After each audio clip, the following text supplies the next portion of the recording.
Dinhi nimo makita ang tinuod nga pamilya sa kamo magkauban, mauban mo sa pagpangaon, tanan magsuon.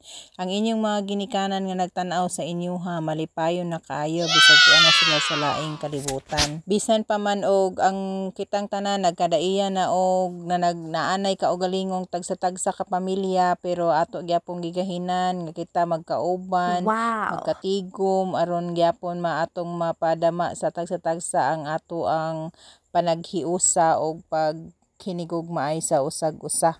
Mao ni ang butang nga dili gyud mabayran og sapi kang inyuhang paghiusa og paghinigugmaay, kay kani di nimo ni makita sa uban.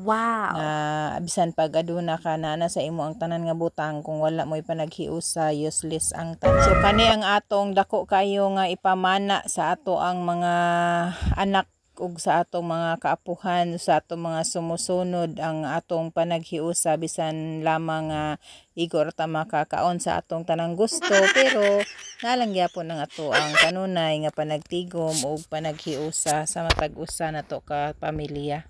Kibali bisan wala tay ipamana nga kayamanan sa atong pamilya, pero mao ni ang ato ang kayamanan nga dili mapalit og kwarta, ang panaghiusa, kalinaw ug gugma sa matag usa ka pamilya nato tanan magsuon. So sama sa naandan, duman og panalangin sa pagkaon, nangaon na ang tanan nga malipayon, bisan pinobre lamang ang sudan, apan ang sudlanan mahalon nga mahalon gid siya, kay mahal pa sa kay gisulod. Daghan usab kayong salamat sa sponsor ug dinhirang taman. God bless sa tanan.